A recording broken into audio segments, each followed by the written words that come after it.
যে জাতির জনক সহ অনেক সূর্য সন্তানদের আত্মজ্ঞান এইসব ঘটনা গভীরতা অতি প্রশস্ত। এই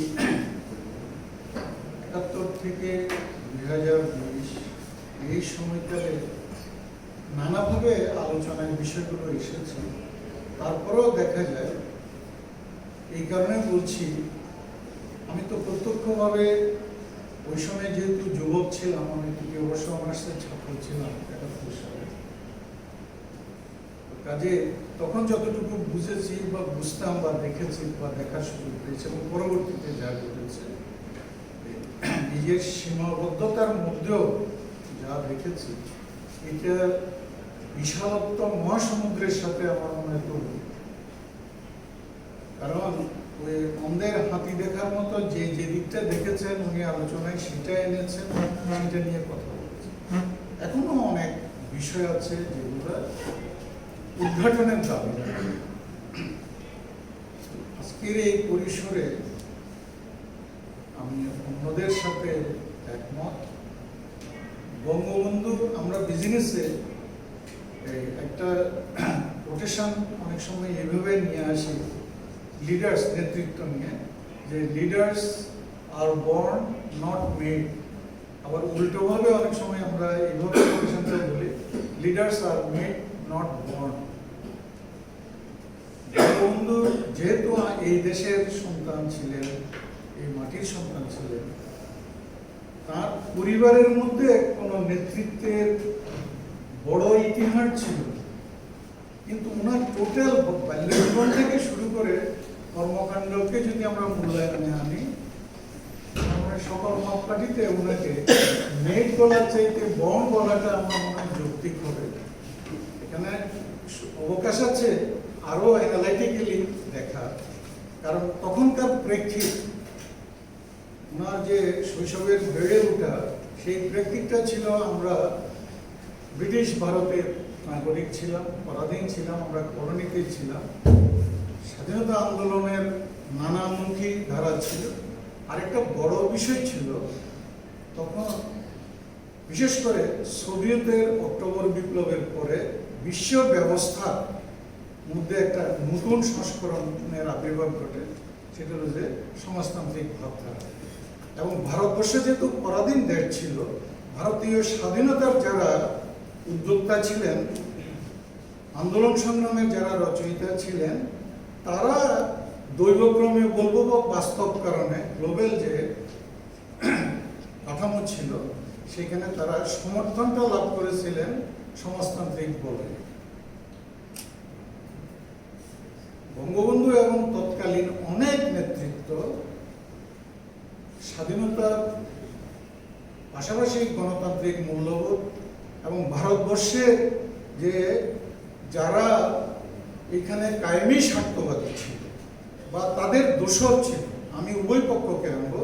ব্রিটিশরা তো তারা রেভিনিউ সাম্রাজ্য শাসক ছিল, তাদের রেভিনিউ এক্সট্রাকশন ছিল যে তাদের প্রধান লক্ষ্য। আবার তাদের দোষর হিসাবে এই দেশের কিছু কুলাঙ্গার সন্তান ছিল। আমাকে ক্ষমা করবেন, কারণ ডকুমেন্ট বলছে, ওয়ালি খান একটা বই লিখেছিলেন, ফ্যাক্টস আর facts, the untold stories of the partition of India. সেই বইতে উনি ব্রিটিশ গভর্নমেন্টের সাথে আমাদের এখানকার কিছু নেতা, বিশেষ করে ধর্মীয় ভাবধারায় যারা নেতৃত্বে ছিলেন, উভয় দিকে, কারণ এখানকার বড় যে ধর্মীয়ভাবে যে দুটি জাতির আপনার পরিচিতি ছিল, একদিকে হিন্দু আর একদিকে মুসলিম, দুই দলেরই কিছু ধর্মীয় নেতাদের সাথে তাদের যে কানেকশন এবং এদেরকে যে পৃষ্ঠপোষকতা দিয়েছে, আপনারা শুনলে অবাক হবেন। ব্রিটিশ লাইব্রেরি থেকে উনি ওই দলিলগুলো নিয়েই ওনার ওই বইটা লিখেছেন, টাকার বিনিময়ে করেছেন। এরা টাকা নিয়েছে ব্রিটিশ থেকে মানে কি এই স্বাধীনতার আন্দোলনকে প্রতিহত করার জন্য, এবং বহু কাহিনী আছে। এখন বিষয় হলো যে সাধারণ লোকের পক্ষে অনেক কিছু শোনা বুঝা দেখা তো সম্ভব। এর ধারাবাহিকতায় যাই হোক, এই বঙ্গবন্ধুর ক্ষেত্রে আমরা 71 সালের একটা পরিস্থিতি দেখলাম। আমাদের স্বাধীনতা যুদ্ধ হলো, দেশ স্বাধীন হলো, আমরা ত্যাগের বিষয়গুলো আমরা জানি, কিন্তু দুর্ভাগ্য হলো যেটা আপনারা বলেছেন, রাজুর বক্তব্যটাকে আমাদের সোশ্যাল ডিন সাহেব আরেকটু সাবস্টেন্সিয়েট করার চেষ্টা করেছেন।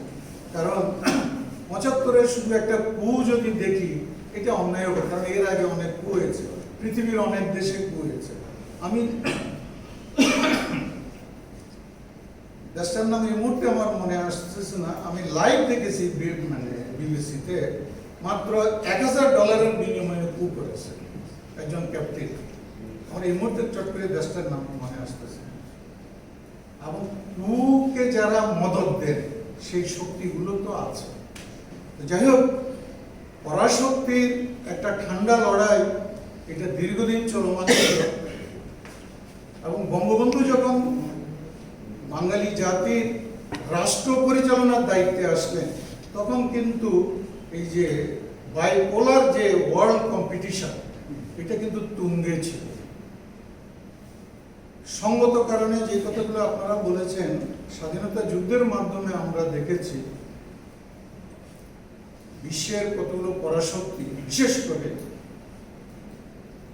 আমেরিকা এবং তার সাথে আদর্শগত গরমিল থাকলেও ওই দেশের নিজস্ব স্বার্থগত কারণে চায়না অলওয়েজ পাকিস্তানের সপক্ষে ছিল। এবং সৌদি আরব যদিও একটা মুসলিম দেশ, কিন্তু এবং এখানে যেটা গণহত্যা হচ্ছে, এবং এই গণহত্যা হিসেবে দেশের 90% যেহেতু মুসলিম, তারাই বেশি হত্যার শিকার হচ্ছে, কিন্তু সৌদি আরব তারপরও ধর্মীয়ভাবে বিষয়টাকে দেখেন, মানবতার দিক থেকেও দেখেন। আমরা যারা স্বাধীনতার যে আপনার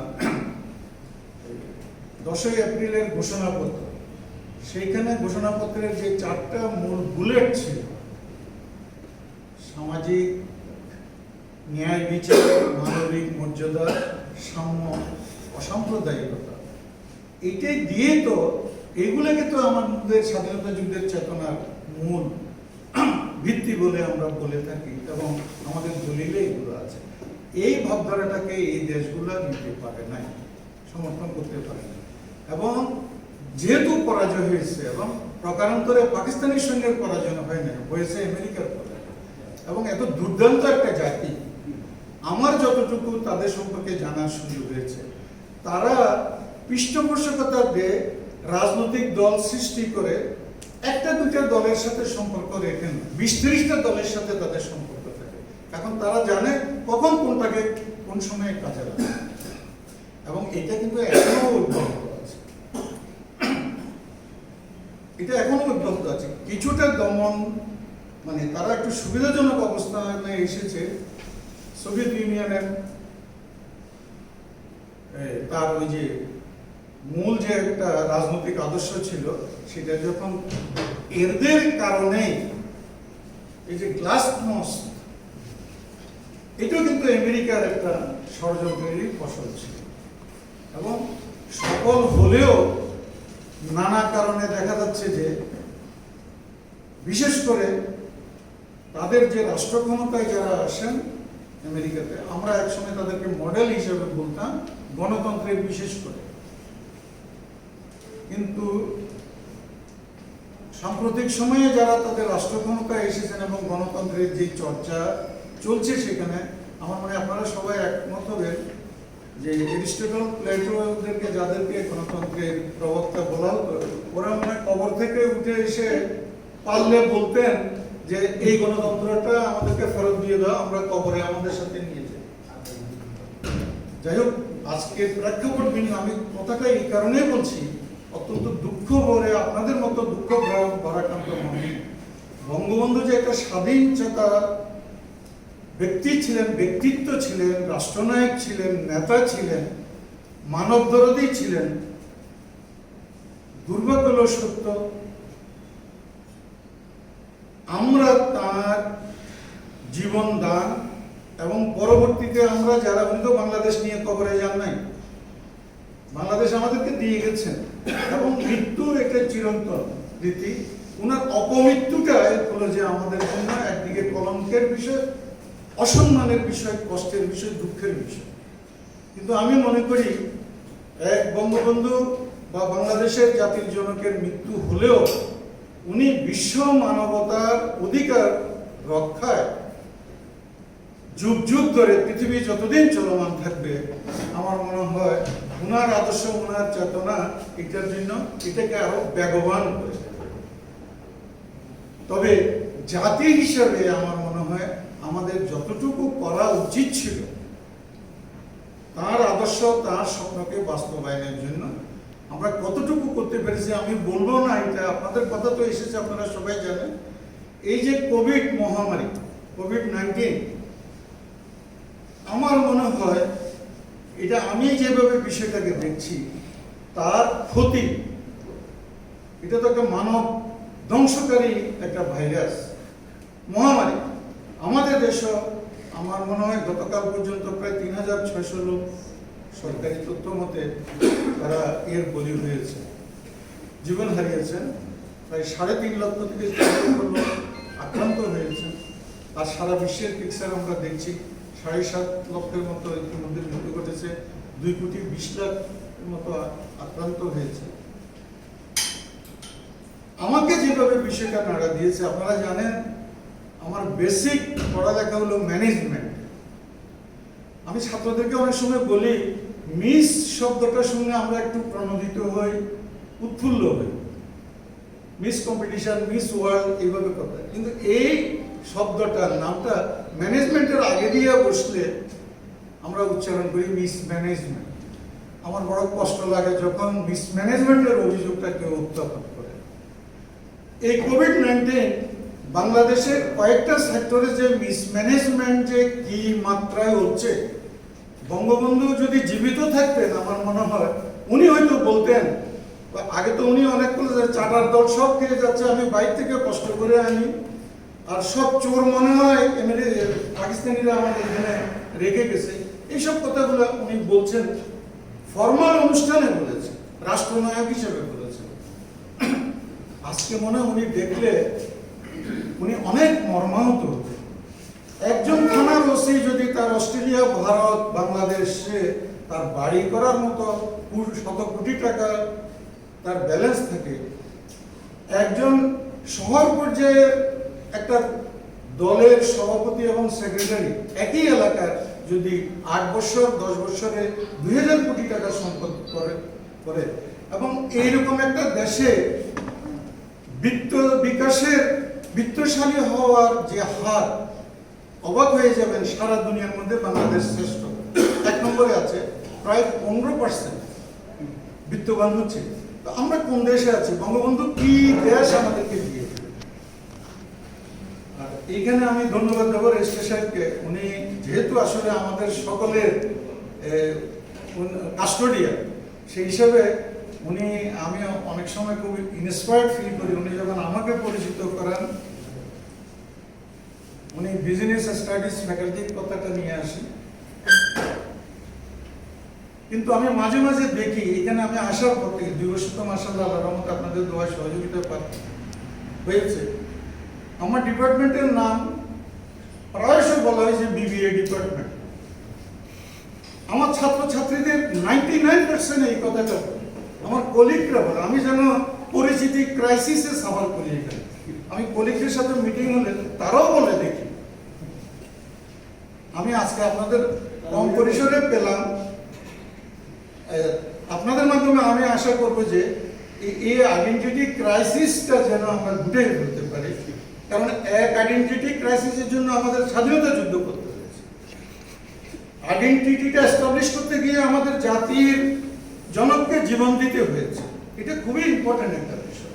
বিবিএ হচ্ছে একটা programme, academic programme. This is not a department. আমাদের ডিপার্টমেন্ট যেটা আমাদের অর্ডিন্যান্সে আছে সেটা হলো বিজনেস অ্যাডমিনিস্ট্রেশন ডিপার্টমেন্ট। আমাদের যে অনুষদ সেটা হলো বিজনেস স্টাডিজ ফ্যাকাল্টি। তো যাক, আমি জাতীয় ঘটনার সাথে রিলেট করে কথাটা বললাম, আমাকে ক্ষমা করবেন কথাটা বলার জন্য। পরিশেষে শুধু এইটুকু বলবো, আপনাদেরকে না, আমি বলি যেহেতু শিক্ষক হিসেবে সুযোগ পায় কথা বলার, যে ক্রাইসিসগুলো, যে ঘাটতিগুলো বা যে সংকটগুলোর মধ্যে আমরা হাবুডুবু খাচ্ছি, এটা আমাদেরকে যতটুকু সামনের দিকে এগিয়ে নেওয়ার আমাদের সুযোগ আছে, সম্ভাবনা আছে, ক্ষমতা আছে, সেটা না করে আমাদেরকে পিছিয়ে নিয়ে যাচ্ছে। এই যে কোভিড-19-এর মধ্যে, তার আগে পৃথিবীর হাতে গোনা 10টা বিকাশমান দেশের মধ্যে বাংলাদেশ একটা ছিল। আমাদের জিডিপি গ্রোথ রেট ছিল 8-এর ছুঁই বা 8 ক্রস করে এরকম। এইবার একটা সংখ্যা প্রকাশ করেছিল বিভিন্ন আন্তর্জাতিক সংস্থা, এটা 2ও ক্রস করবে।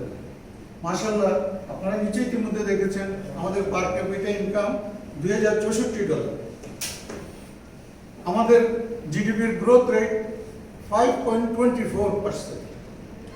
এইরকম ক্রাইসিসের ভিতরে এই যে জিকে শামীম বা এই যে ওসি সাহেব বা এই যে নেতারা, আমাদের মাননীয় প্রধানমন্ত্রী, উনি দুঃখ করে বলেছিলেন, আমি অনেক সময় একটু আবেগে অনেক ফোরামে কথা বলাতে কারণ আমি নিজেকে একটু দূরে নিয়ে গেছিলাম, কিন্তু প্রধানমন্ত্রী যেদিন বললেন যে আমি এত কষ্ট করে বরাদ্দের ব্যবস্থা করছি জাতীয় উন্নয়নের জন্য, উই পোকা, এরা গুণ নেয় না, উই পোকা বলে পোকারা সব খেয়ে ফেলতেছে।